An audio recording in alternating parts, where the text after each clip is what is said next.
Since the incident that happened during floor debate on Monday evening, there have been numerous statements by both members of the public and members of the legislature that have painted an inaccurate picture of the legislature's response to the incident. In light of these inaccuracies, as chair of the executive board, I feel it is important to provide the body with as much of an update as I am to provide at this time. First and most importantly, the legislature has a written workplace harassment policy that dictates the procedures that must be followed in these cases.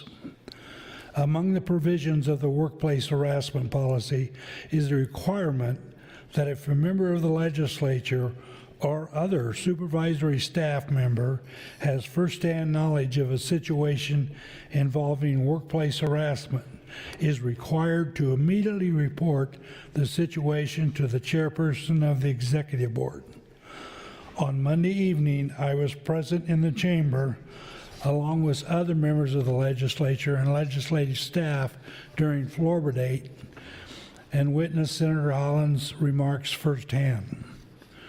Pursuant to the workplace harassment policy, and because of my firsthand knowledge of the situation, first thing yesterday morning, I self-initiated a complaint under the policy and appointed a special personnel panel consisting of 3 members of the legislature to conduct an investigation. Under ordinary circumstances, the workplace harassment policy provides clear requirements that all allegations be kept in confidence pending appropriate action of the legislature under the policy.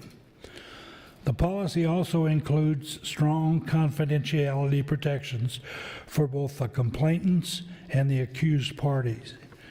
Because the event in question took place during floor debate and live on Nebraska public media, these confidentiality requirements have effectively been waived. The special personnel panel met yesterday to begin a formal investigation, and they will hire an outside investigator as authorized under the policy. Upon completion of the investigation by the outside investigator, a written report will be submitted to the special personnel panel and the chairperson of the exec board, and the investigator's findings will be shared with Senator Halloran. Given the public nature of these events, I anticipate that the investigator will recommend that their findings be shared with the full body and made public. While the focus should be on ensuring that the investigation is done appropriately and out of the public eye, the lack of public comment from the executive board has led to some unfortunate assertions that this incident was being swept under the rug. This could not be further from the case. The legislature, through the executive board, takes all workplace harassment incidents and complaints seriously. And in this instance, my office acted immediately to begin the process outlined in the workplace harassment policy. I can assure members of this body, legislative staff, and all Nebraskans that any and all allegations of workplace harassment will be properly investigated and addressed as provided in the executive board policy.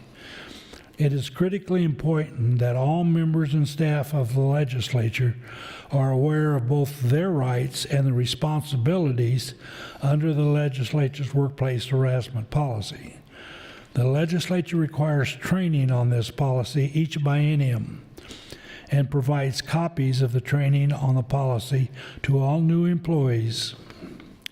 Any senator or staff who feels that they have been subjected to workplace harassment have the absolute right to file a complaint under the policy with any member of the legislature, the council to the executive board, the ombudsman, the human resource director in the clerk's office, or any other supervisory employee in the legislature. These complaints will be taken seriously and handled confidentially as provided under the policy. More than anything, it is important that all members of the legislature and legislative staff staff feel safe in the workplace. And I urge any member and staff who have questions or concerns regarding this policy to reach out to my office. Thank you, Mr. President.